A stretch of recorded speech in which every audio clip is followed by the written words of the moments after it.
It's Wednesday, December 6, 2023, and I'm Dave Sobel. 4 things to know today. Microsoft enhances Copilot with GPT-4 Turbo and DALI-3, enhancing their AI-powered services. Generative AI, a double-edged sword for IT professionals.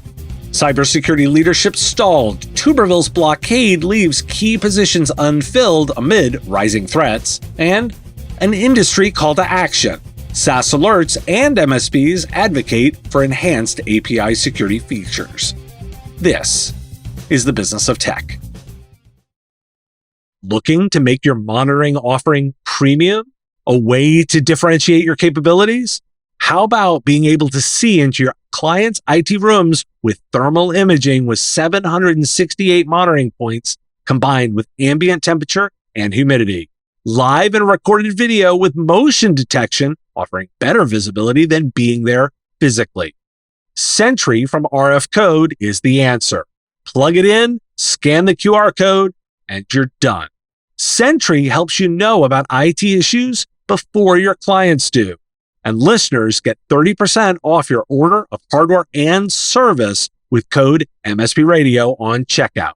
Visit rfcode.com/MSP Radio and ensure you're never asked why you didn't know again. Microsoft's Copilot service is receiving several new features, including support for OpenAI's GPT-4 Turbo model, an updated DALI-3 model for image creation, a code interpreter feature for accurate calculations and data analysis, and deep search functionality in Bing. These enhancements aim to improve Copilot's understanding of queries, image quality, code generation, and search results. I'll highlight a piece in Hacker News about Copilot's security. While security measures are in place, such as tenant isolation and trading boundaries, organizations must ensure proper permissions, labels, and human review to prevent data breaches. Assessing and improving data security posture before implementing Copilot is recommended. Microsoft Copilot has reached general availability, making it ready for use in production environments. IBM and Meta have launched the AI Alliance, a collective of startups, organizations, and universities to advance AI innovation while ensuring safety, security, and diversity. The alliance includes over 50 members, including AMD, Dell, Hugging Face, Oracle, and Intel. The group plans to establish project standards and guidelines through a governing board and technical oversight committee. Notably absent from the alliance are Microsoft, OpenAI, Google, and Amazon Web Services. Perplexity AI has released its own AI large language models, PPLX-7B Online and PPLX-70B Online, which aim to provide helpful, factual, and up-to-date information. These LLMs differentiate themselves from other leading models by offering current knowledge and combining a web index with a conversational AI chatbot interface. Perplexity's models have been evaluated to perform better than OpenAI's GPT 3.5 and Meta's Llama 2 regarding freshness and factuality. The models are available through Perplexity's API with a subscription fee for access. Why do we care? So many options. Your value to your customers goes up as complexity does, particularly as organizations must proactively manage permissions and conduct through reviews to mitigate data risk risks. Model differences lead to product differences, and this is rich territory for advisory services. And the players themselves are looking to build frameworks that providers can leverage. All of this is why I continue to be excited for the AI space. A study by Avanti reveals that 36% of IT workers are concerned about losing their jobs to generative AI tools in the next 5 years. Office workers are 6 times more likely to believe that generative AI benefits employers rather than employees. Enterprise leaders are more optimistic about AI, citing benefits such as automating tasks and increasing employee productivity. However, tech professionals express concerns about job security, stress, and the potential impact on their bottom line. According to research from Slack, UK workers are more enthusiastic about generative AI than their US counterparts, with 60% of UK workers believing there is a high or existential need to incorporate generative AI into their work. Only 44% of US workers feel the same.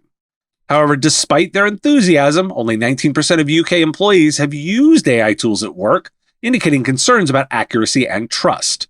The study also found that UK workers are less likely to report productivity boosts from those generative AI tools than their international counterparts. Why do we care? We're seeing divergences in capabilities, which shouldn't be surprising. Of key note is to consider your own teams.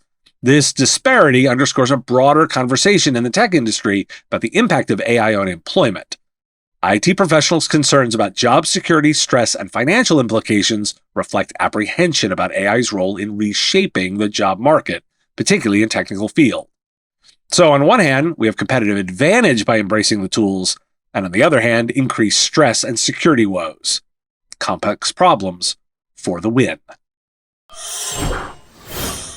I wanted to highlight a bit of reporting from The Record. Republican Senator Tommy Tuberville has ended his blockade on military promotions, allowing the Senate to confirm most of the 450 nominees.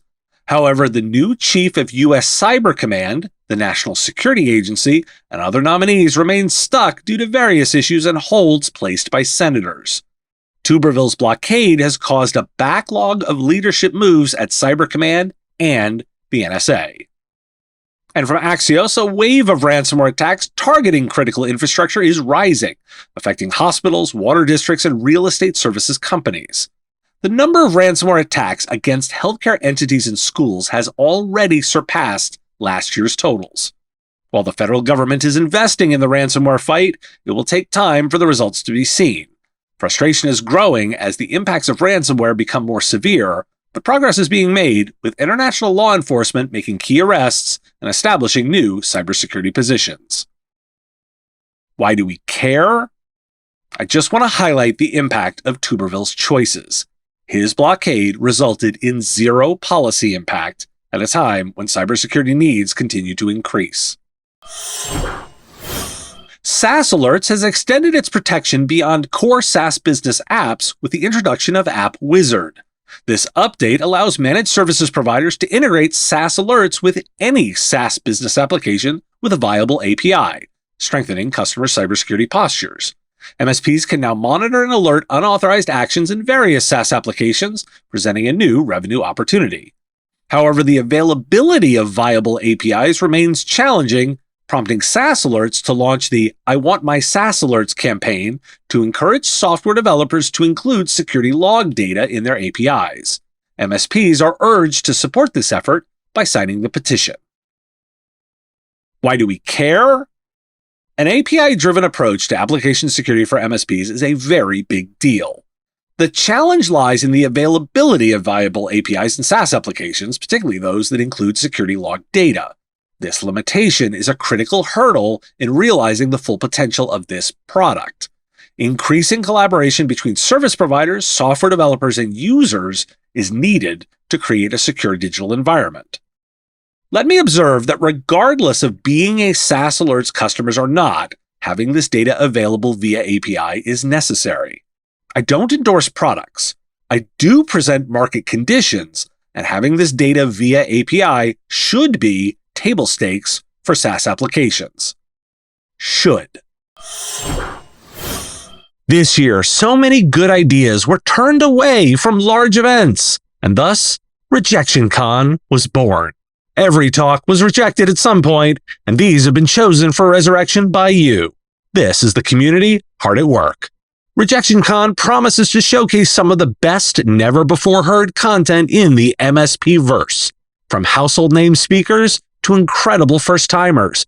Get ready for an action-packed week full of collaboration, fun, discussion, and shenanigans. And every registration dollar is going to the Rural Tech Fund, a charity for student development. RejectionCon, December 12th through 14th. Visit rejectioncon.com, and I'll see you there. MSP Radio is proud to be a sponsor. Thanks for listening. Today, National Gazpacho Day. It's also National Microwave Oven Day. And of course, gazpacho is served chilled. Want to take my class in January? Navigating Emerging Technologies for MSPs, and link is in the show notes. If you've got a comment or question or a thought on a story, put it in the comments if you're watching on YouTube, or reach out on LinkedIn to find me if you're listening to the podcast. I'll talk to you again tomorrow. The Business of Tech is written and produced by me, Dave Sobel, under ethics guidelines posted at businessof.tech. If you like the content, please make sure to hit that like button and follow or subscribe. It's free and easy and the best way to support the show and help us grow. You can also check out our Patreon, where you can join the Business of Tech community at patreon.com/MSP Radio, or buy our Why Do We Care merch at businessof.tech. Finally, if you're interested in advertising on the show, visit mspradio.com/engage. Once again, thanks for listening to me, and I will talk to you again on our next episode of The Business of Tech. Part of the MSP Radio Network.